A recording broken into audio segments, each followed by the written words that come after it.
오늘 하나님께서 우리들에게 주시는 말씀은 이사야서 60장 1절에서 7절까지 말씀입니다. 우리 한 절씩 교독한 후에 마지막 절은 함께 읽겠습니다. 제가 먼저 1절 말씀 읽습니다. 일어나라, 빛을 발하라. 이는 내 빛이 이르렀고 여호와의 영광이 내 위에 임하였음이니라.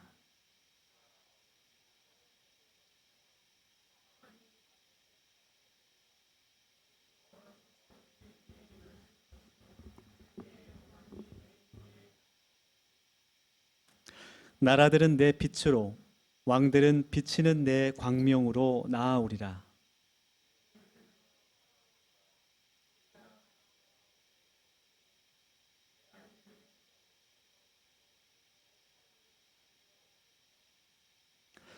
그때에 내가 보고 기쁜 빛을 내며 내 마음이 놀라고 또 화창하리니 이는 바다의 부가 내게로 돌아오며 나라들의 재물이 내게로 옴이라.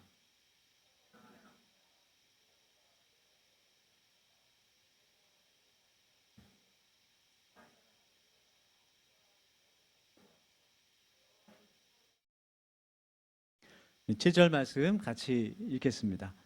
게달의 양 무리는 다 내게로 모일 것이며 느바요의 수량은 내게 공급되고 내 제단에 올라 기꺼이 받음이 되리니 내가 내 영광의 집을 영화롭게 하리라. 아멘. 네, 옆에 계신 분들 반갑게 인사하며 마음을 활짝 열겠습니다. 이렇게 인사할까요? 다시 일어납시다. 이렇게 축복하겠습니다. 네, 참 좋습니다. 우리 함께 하나님의 말씀을 듣습니다. 말씀을 들을 때 그냥 귀에 듣기에 좋은 말씀으로 끝나는 것이 아니라 이 말씀을 듣고 우리가 우리의 삶에 하나님의 진리를 적용하고 또 실천할 수 있는 그런 복된 시간이 되기를 소망합니다. 네, 우리가 이 시간 다른 생각들을 다 내려놓고 오직 하나님의 말씀에 집중해 그 하나님의 마음을 깨닫는 시간이 되길 원해요. 네, 우리들의 신앙은 말씀을 통해 성장하게 됩니다. 네, 여러 가지 교회의 헌신과 봉사의 자리가 있지만 그것보다는 하나님의 말씀을 통해 우리가 믿음이 자라게 됩니다. 우리의 믿음이 한 단계 더 성장할 수 있는 그런 복된 시간이 되기를 소망합니다. 태평양 바다에서 배 한 척이 파손됐어요. 많은 사람들이 다 흩어지고 죽음을 당하기도 했습니다. 믿음이 좋은 선원 한 명이 가까스로 살아남아서 무인도에 극적으로 도달하게 됐습니다. 아무것도 없는 그곳에서 살아남기 위해서 열매들을 따기도 하고 또 먹을 수 있는 것을 찾기도 하고 또 잠을 잘 수 있는 곳을 만들었습니다. 나무를 구해서 또 돌을 가지고 또 여러 가지 자연으로 한 달 정도 걸려서 작은 오두막, 움막을 만들었어요. 그 집은 그 사람이 유일하게 안식할 수 있는 공간이었습니다. 집 같은 곳이었습니다. 그런데 이 사람이 먼 곳으로 깊은 숲으로 먹을 것을 찾으러 갔다가 시간이 늦어서 이제 저녁 때가 되어 집에 돌아오게 됐는데 어쩐 일인지 그 움막이, 오두막이 불타는 것이었어요. 해가 너무 강했던 것인지 무슨 일인지 알 수 없었지만 그 집이 활활 타고 있었습니다. 망연자실해서 주저앉아서 그 타는 집을 보고 어떤 일도 할 수 없었죠. 그의 마음이 큰 좌절과 쓰라림으로 무너지게 됐습니다. 아무도 없는 곳에서 유일하게 의지하고 편하게 쉴 수 있는 그곳이 힘들게 한 달 동안 지었던 그 집이 순식간에 불타오르는 모습을 보면서 절망적인 마음으로 스스로 목숨을 끊어버릴까 생각도 하게 되고 또 이렇게까지 하시는 하나님을 향해 원망하기도 했어요. 얼마가 지났을까 소리가 들립니다. 빛이 보입니다. 작은 배 한 척이 그 무인도로 다가옵니다. 이제 꼼짝없이 죽게 생겼구나 하고 절망 가운데 빠져있던 그가 기뻐 뛰어나가서 그 사람들에게 어떻게 오게 됐냐고 물었어요. 연기를 보고 구조 요청인 줄 알고 찾아왔다는 그런 이야기를 들려줬습니다. 그 소중한 집이 불타는 것은 불행한 사건이었지만 불행한 사건 뒤에 이 사람을 살리시려는 하나님의 섭리가 있었다는 것을 우리가 이 이야기를 통해 알게 되는 것입니다. 하나님의 복이라는 것은 모든 일이 형통하는 것이 하나님의 복이 아닙니다. 성경에서 말하는 하나님의 복이라는 것은 어떠한 상황에서도 하나님께서 나와 함께 하시는 그 임마누엘의 은혜를 말하는 거예요. 요셉을 생각해 볼까요? 성경에서 반복해서 요셉은 하나님께서 함께 하셨고 그 모든 삶이 형통했다고 말합니다. 그러나 요셉의 삶을 들여다보면 정말 파란만장한 그런 드라마 같은 삶을 살았던 사람이죠. 하나님이 함께 하셨지만 미디안에 잡혀가게 되고 미디안 상인의 손에 잡혀가서 이집트에서 말할 수 없는 고통과 고난을 겪고 또 감옥에도 갇혀야만 했습니다. 그런데 하나님께서는 그가 형통한 삶을 살았다고 선포하시는 거예요. 하나님께서 우리의 모든 삶 가운데 우리와 동행하시고 함께 하신다는 것을 우리가 믿음으로 고백할 수 있기를 원합니다. 그것이 우리의 복이죠. 그래서 우리의 모든 인생이 하나님께서 인도하시는 그런 승리의 삶, 역전의 인생이 될 수 있기를 소망합니다. 오늘 하나님께서 이사야 60장의 말씀을 통해 우리들에게 하시려는 그 말씀은 일어나라 라는 말씀이에요. 본문 1절 말씀을 제가 읽겠습니다. 일어나라 빛을 발하라 이는 내 빛이 이르렀고 여호와의 영광이 내 위에 임하였음이니라. 이 1절 말씀은 지금 이스라엘 백성이 어떤 상황 가운데 처해 있는지 아주 잘 보여주는 그러한 말씀이에요. 지금 이스라엘 백성들은 주저앉아 있습니다. 다시 회복이 필요한 그런 상황이에요. 일어나 있는 사람에게는 일어나라라고 말할 필요가 없습니다. 지금 이스라엘 백성들은 절망 가운데 모든 것을 포기하고 주저앉아 있는 상황이에요. 스스로는 일어날 수 없는 상황입니다. 그래서 하나님께서 그들을 향해서 일어나라 그렇게 말씀해 주십니다. 60장 전에 59장의 말씀을 이사야 59장의 말씀을 보면 왜 이스라엘 백성들이 지금 주저앉아 있는지 우리가 알 수 있는데요. 그들은 하나님의 말씀을 순종하며 지키지 않았어요. 그래서 하나님께서 많은 그런 선지자를 통해 말씀하셨음에도 불구하고 불순종의 길로 걸어갑니다. 결국 하나님께서 바벨론을 통해 그들을 패하게 하시고 그들이 생명같이 여겼던 예루살렘 성전은 모두 파괴되고 포로로 잡혀가게 됩니다. 이제 더 이상 자유가 없고 이제 더 이상 하나님을 예배할 수조차 없어요. 모든 것이 절망 가운데 빠져 있는 그런 상황이었습니다. 그들이 이렇게 된 것은 하나님의 말씀을 순종해서 듣지 않았기 때문이었습니다. 여러분, 하나님의 말씀, 하나님의 그 계명들은 이스라엘 백성에게도 우리들에게도 법과 같은 것이에요. 그 법을 지키며 살아갈 때 하나님께서 그들에게 복을 주신다고 약속하셨고 그 하나님의 법을 따르지 않고 살아갈 때는 하나님께서 저주를 내리신다고 말씀하셨습니다. 그것이 신명기의 말씀이에요. 이스라엘 백성들은 하나님의 말씀에 순종하지 않고 우상을 믿고 타락했기 때문에 지금 이처럼 주저앉아 있는 스스로 일어날 수 없는 상황에 처해 있었습니다. 여러분, 하나님께 복을 받기 원하십니까? 네, 저는 많은 복을 받기를 원해요.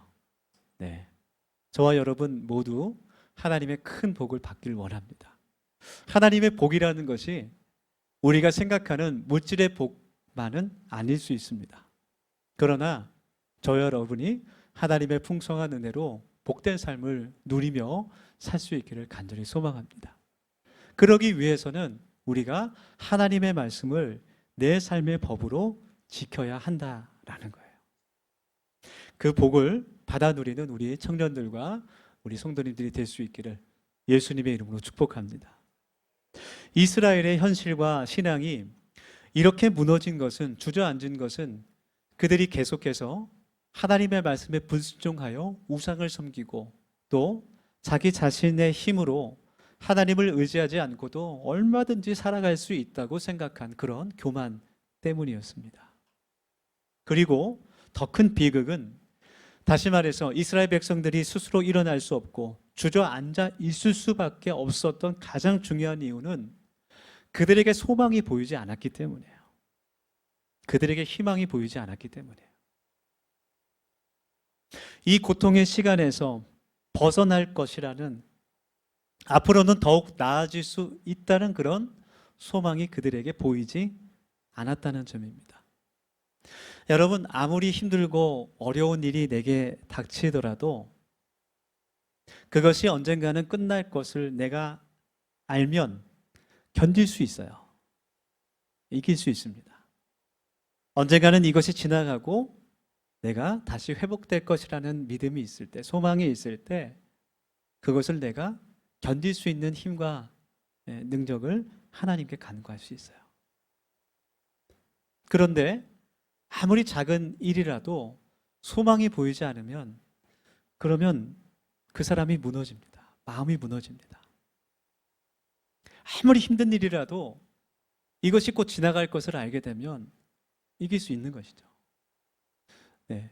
군대에 간 군인들, 우리 아들들 군대에 가 있는데, 네. 이견 집사님 곧 제대 아닙니까? 그렇죠? 네. 군인들은 제대할 날짜만 바라보며 삽니다. 네. 휴가 갈 날짜를 바라보고 어렵고 힘든 그 훈련을 견디는 것이죠. 직장인들은 빨간 날만 바라봅니다. 네. 그래서 힘들고 참, 네, 상사가 어렵게 해도 또 일을 하며 버티는 것이죠. 죄수들은 출소 날짜만 기다려요. 네, 그 날짜만 바라보고 살아갑니다. 소망이 있기 때문에 자유가 없는 그 시간들을 견디면서 살아가는 것이죠. 그런데 아무리 쉬운 일이라도, 그렇게 큰 어려움이 아니더라도 이것이 언제 끝날지 알 줄 모르고 영원히 계속된다고 생각하게 되면, 영원히 반복되고 더 이상 나아질 방법과 기회가 전혀 보이지 않는다면, 그때부터 그 사람의 마음은 무너지기 시작하는 거예요. 좌절과 포기의 상태가 됩니다. 혹시 여러분 가운데 내 인생에 있어서 가장 중요하고 또 어려운 것들을 잃어버린 분들이 계십니까? 이스라엘 백성들처럼 자유가 없고 모든 것이 절망 가운데 계신 분들이 있다면, 오늘 하나님께서 우리에게 일어나라 말씀하시는 그 음성을 들으실 수 있기를 원합니다. 오늘 하나님께서 일어나라, 빛을 발하라, 이는 내 빛이 이르렀고 여호와의 영광이 내 앞에 임하였음이니라, 너 위에 임하였음이니라 말씀하십니다. 이 하나님의 희망의, 소망의 메시지를 우리가 마음 가운데 깊이 새길 수 있기를 원합니다. 이것은 제 할 말이 아니라 하나님께서 우리에게 말씀하시는 하나님의 말씀이에요. 불가능이 없으신, 능력이 많으신 그 하나님을 우리가 의지하며 살아갈 수 있기를 간절히 원합니다. 우리 안에 모든 것을 다 포기하고 싶을 때, 그런 절망스러운 상황이 올 때마다 그것을 예수님의 이름으로 물리치고 하나님이 주신 소망으로 살아갈 수 있는 우리 귀한 청년들과 더세움 가족들이 되기를 소망합니다. 마가복음 5장에는 여러 가지 기적들이 등장하죠. 그래서 마가복음 5장을 이제 기적장이라고 부릅니다. 우리 성경 공부하신 분들은 아마 생각나실 거예요. 네, 우리 조집사님 마가복음 4장 또 생각나세요? 무슨 장이죠? 4장은?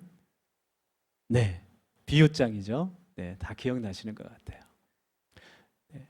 마가복음 5장에 보면 야이로, 회당장 야이로의 딸을 예수님께서 고치시는 그 기적이 등장하게 되는데, 야이로는 자기 딸이 지금 죽을 병에 걸려서 정말 위독한 상황 가운데 예수님을 찾아와 제발 딸을 살려달라고 예수님께 믿음으로 부탁합니다. 딸을 살리기 위해서 예수님을 모시고 집으로 가는 길인데, 내 마음처럼 예수님의 마음은 급하지 않으신 것 같아요. 자꾸 다른 곳을 보시고 다른 여인을 만나시고 빨리 지금 나의 집으로 가서 내 사랑하는 딸을 고쳐주셔야 할 텐데, 예수님은 왠지 급하시지 않은 것 같습니다. 마음이 점점 두려워집니다.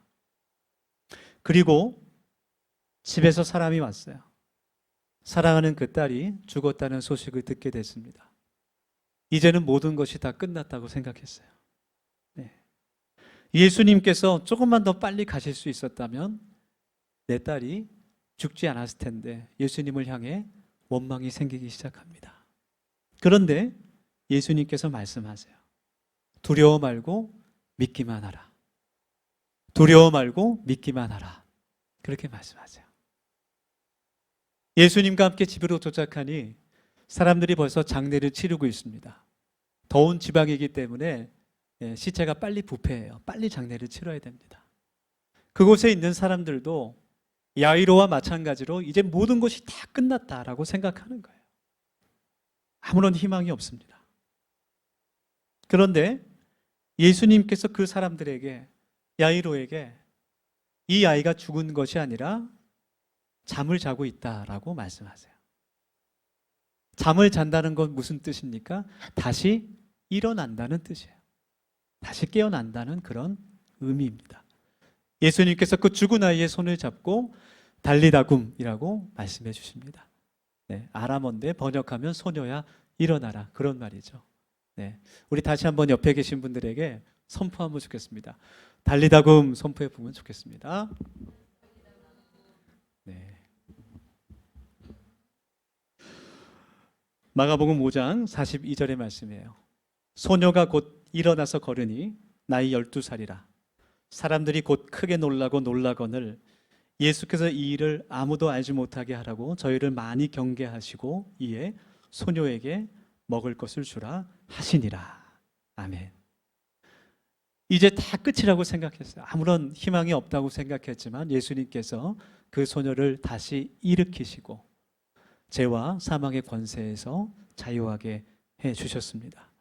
그 주님께서 오늘 우리들에게 달리다굼이라고 말씀해 주시고 두려워 말라 믿기만 하라 말씀해 주시는 줄 믿습니다. 여러분, 우리는 스스로 일어날 수 없지만 예수님께서 우리를 일으켜 주시는 줄 믿습니다. 스스로 일어날 수 있다고 생각이 든다면 그건 착각이에요. 우리들은 스스로 일어날 수 없는 사람들입니다. 하나님께서 우리의 손을 붙잡고 일으켜 주실 줄 믿습니다. 주님께서 주시는 두 번째 희망의 메시지는 빛을 발하라 라는 말씀입니다. 1, 2절 말씀을 제가 다시 한번 읽겠습니다. 일어나라 빛을 발하라 이는 내 빛이 이르렀고 여호와의 영광이 내 위에 임하였음이니라. 보라 어둠이 땅을 덮을 것이며 캄캄함이 만민을 가리려니와 오직 여호와께서 내 위에 임하실 것이며 그의 영광이 내 위에 나타나리니. 아멘. 이 말씀을 보면 온 땅이 어두움에 덮였다고 그랬어요. 캄캄한 것이 모든 사람을 가렸다고 나옵니다. 그러나 하나님의 영광의 빛이 너희 위에 임하였기 때문에 너는 빛을 발하여야 한다. 그렇게 말씀하십니다. 이 말씀은 먼저 하나님께서 어둠 가운데 있었던, 포로 가운데 있었던 이스라엘 백성들에게 하나님의 구원의 빛을, 그 생명의 은혜를 다시 베풀어 주시겠다는 그런 의미예요. 그리고 두 번째는 이 세상의 생명의 빛으로, 구원의 빛으로 오신 예수 그리스도를 예언하는 그런 말씀입니다. 예수님께서 요한복음 8장 12절 말씀에서 일러 가라사대 나는 세상의 빛이니 나를 따르는 자는 어둠에 다니지 아니하고 생명의 빛에 얻으리라. 그렇게 말씀하시죠. 예수님은 우리에게 빛으로 오신 분인 줄 믿습니다. 어둠 가운데 있는 죄와 사망에 매여 있는 우리들에게 생명의 빛으로 오신 분인 줄 믿습니다. 예수님 안에 참 자유가 있습니다. 예수님 안에 영원한 생명이 있습니다. 예수님 안에 구원이 있습니다. 하나님의 풍성하신 은혜와 평강이 있습니다. 그래서 우리는 그 예수님의 빛을, 하나님의 영광을 세상에 전해야 하는 교회로 부르심을 받은 사람이라는 것. 우리 금요일도 그 말씀을 같이 나눴지만 그 빛을 전파하고 비춰야 한다라는 거예요. 여러분, 우리들은 스스로 빛을 낼 수는 없어요. 우리들은 해가 아닙니다. 그러나 달은 될 수 있습니다. 하나님의 그 빛을 먼저 우리가 경험하고 그 은혜와 구원과 사랑과 평안과 기쁨의 빛을 온 세상에, 특별히 어두움 가운데 있는 사람들에게 전할 수 있어야 한다라는 거예요. 그것이 하나님의 구원의 방법이기도 합니다. 그렇다면 실제적으로 빛을 비춘다는 것이 어떤 의미가 있을까? 우리가 무엇을 할 수 있을까? 그것은 세상에 선한 영향력을 끼치는 거예요. 하나님을 믿는 사람으로 세상 사람들과는 구별된 다른 모습으로 살아가는 삶을 보여주는 겁니다. 하나님을 알지 못하는 사람들은 하나님을 알 수 있는 방법이 없어요. 하나님께서 불러주시지 않으시면 누구도 하나님 앞에 나올 수 없습니다. 하나님을 알지 못하는, 아직 만나지 못하는 그분들도 성경 공부를 하면서 성경을 통해 하나님을 알면 참 좋겠어요. 제 마음에는. 그렇지만 그분들에게는 성경이란 책에 전혀 관심이 없습니다. 네. 그래서 그 어둠에 있는 사람들이 하나님을 경험할 수 있는 방법은 우리를 통해서만 할 수 있는 거예요. 우리와 만나서 대화하고 그 관계를 통해서 그분들은 하나님을 바라볼 수 있는 겁니다. 그래서 우리들은 하나님 나라의 대표 선수라고 말할 수 있을 것 같아요. 얼마 전에 이제 파리올림픽 끝났죠. 우리 대한민국의 선수들이 태극기를 달고 한국을 대표해서 열심히 경기하고 여러분도 응원하셨을 것입니다. 마찬가지로 우리도 하나님 나라의 대표 선수로서 하나님을 전할 수 있는 그 빛을 전하는 사람들이 되어야 한다라는 거예요. 어떻게 전할 수 있습니까? 세상과는 구별된 선한 행실로 믿음의 본을 보이며 하나님을 증거할 수 있어야 합니다. 세상 사람들이, 많은 사람들이 교회를 주목해서 바라봅니다. 때로는 비판을 하고 또 욕도 합니다. 그렇지만 거꾸로 생각하면 참 감사한 일이에요. 그렇게 교회를 바라봐 준다는 것, 아직까지 교회에 관심을 갖고 있다는 것이 감사하고 우리가 복음을 전할 수 있는 통로로 삼을 수 있다는 겁니다. 어떤 마음으로 교회를 바라볼까요? 세상과는 다른 모습들을 기대하는 것 같아요. 교회라면, 하나님을 믿는 사람들이라면 세상 사람들과는 달라야 한다라고 그들이 생각하는 기대가 있다라는 겁니다. 왜냐하면 그들이 어둠 가운데 있기 때문에 빛을 주목하여 바라보는 것이 하나님의 당연한 그런 창조의 원리라는 것이죠. 그것이 하나님께서 어둠 가운데 있는 사람들을 빛으로 인도하시는 구원의 방법입니다. 그래서 우리가 빛된 삶을 살아야 하는 것입니다. 3, 4절의 말씀을 보면 사방에서 모든 열방과 민족이 이방의 아들과 딸들이 너희들이 비치는 그 빛을 향해서 다가온다라고 선포하고 있어요. 하나님께서 이스라엘을 통해 온 열방에 하나님의 빛을 전파하기를 원하셨습니다. 우리도 마찬가지로 우리 더시험교회도 하나님의 빛을 비추는 거울이 될 수 있기를 간절히 소망합니다. 어두운 세상 가운데 하나님의 빛을 비추는 우리 청년들과 우리 더시험교회 성도들이 될 수 있기를 간절히 원합니다. 어떻게 할 수 있을까요? 어떻게 빛을 비출 수 있을까요? 첫 번째 단계는요, 첫 번째 단추는 내가 만나는 모든 사람들, 우리 가족들, 이웃들, 친구들, 동료들, 모든 사람들에게 내가 하나님을 믿는 사람인 것을 밝히 드러내는 겁니다. 가난한 우리 성도들, 청년들과 이야기를 나누다 보면 제가 느끼는 것이 다른 사람이 물어보기 전까지 혹은 내가 꼭 이야기를 해야 하는 그런 상황이 아니면 내가 하나님을 믿는 하나님의 자녀라는 것을, 교회를 다니는 사람이라는 것을 말하지 않는 것 같아요. 여러 가지 이유가 있겠죠. 내가 아직 온전한 믿음을 갖지 못해서 하나님과 사람들 앞에서 부끄러운 마음이 들어서 그럴 수도 있습니다. 혹은 내가 그리스도인이라는 것을 말하는 순간 왠지 내가 세상에서 불리해질 것 같은 그런 생각이 들 수도 있어요. 그럼에도 불구하고 우리가 만나는 모든 사람들에게 내가 하나님을 믿는 하나님의 자녀라는 것을 선포할 수 있어야 됩니다. 그때부터 우리가 세상의 빛을 비출 수 있게 되는 거예요. 그리고 그 다음 단계는 가정에서 먼저 그리스도의 빛을 비추시기를 바랍니다. 우리는 온 인류에게 하나님의 빛을 전할 수 없습니다. 온 인류를 우리가 사랑할 수 없는 것처럼 우리는 내 옆에 있는 사람을 사랑할 수 있는 거예요. 그래서 예수님도 원수를 사랑하라고 말씀하신 거예요. 전 세계 인류를 사랑하라고 말씀하지 않으셨습니다. 내 가장 가까이 있는 사람에게 하나님의 생명의 빛을 전할 수 있어야 합니다. 특별히 믿지 않는 가족들에게 내가 하나님의 말씀을 따르는 사람으로 본을 보일 수 있어야 됩니다. 말과 행동이 일치하는 사람으로 살아갈 수 있어야 되는 거예요. 특별히 우리 더스움교회는 믿지 않는 가정들이 많아요. 특별히 다음 세대를 보면 정말 80% 이상의 우리 가정들이, 부모님들이 아직 하나님을 믿지 않는 그런 가정들입니다. 내가 그리스도 안에서 하나님의 말씀을 따르면서 변화되는 삶을 우리의 가정에서부터 보여줄 수 있는 빛을 비추는 우리가 될 수 있기를 원합니다. 그리고 그 다음의 단계는 사람들에게 우리가 예수님께 받았던 그 아무런 조건이 없는 아가페의 사랑, 그것을 선행으로 베풀 수 있어야 한다라는 거예요. 마태복음 5장 14절 16절의 말씀에서 예수님께서 우리들을 향해서 세상의 빛이라고 말씀해 주십니다. 너희는 세상의 빛이라. 산 위에 있는 동네가 숨겨지지 못할 것이요 이같이 너희 빛이 사람에게 비치게 하여 그들도 너희 착한 행실을 보고 하늘에 계신 너희 아버지께 영광을 돌리게 하라. 아멘.